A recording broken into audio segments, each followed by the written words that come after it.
ഉടമ മരിച്ചതറിഞ്ഞ് കടയിൽ മോഷണം നടത്തിയ രണ്ടുപേരെ നാട്ടുകാർ പിടികൂടി. എറണാകുളം കാലടി പിരാരൂരിലെ ആക്രിക്കടയിലാണ് മോഷണം നടന്നത്. മോഷ്ടാക്കളെ നാട്ടുകാർ പിടികൂടുന്ന ദൃശ്യങ്ങൾ 24-ന്. എന്ത് സുഖമുള്ള ദൃശ്യങ്ങളായിരിക്കും.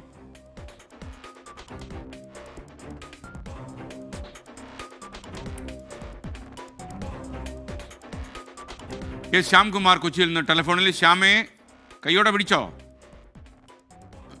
കൈയോടെ പിടിച്ചു എന്ന് മാത്രമല്ല, പോലീസിന് കൈമാറുകയും ചെയ്തിട്ടുണ്ട്.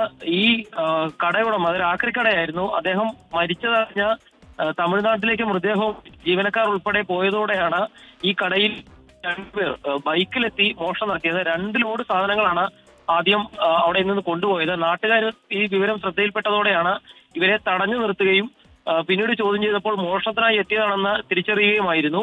നേരത്തെ തന്നെ ലഹരി കേസുകളിൽ ഉൾപ്പെട്ട ആളുകൾ കൂടിയാണ് ഈ പിടിയിലായ പ്രതികൾ. ഇത് ലഹരി വാങ്ങുന്നതിന് വേണ്ടിയാണോ ഈ മോഷണം നടത്തിയത് എന്നും സംശയമുണ്ട്. ഏതായാലും പ്രതികളെ നിലവിൽ ഇപ്പോൾ കാലടി പോലീസ് കസ്റ്റഡിയിൽ എടുത്തിട്ടുണ്ട്. Okay, thank you Shyamkumar.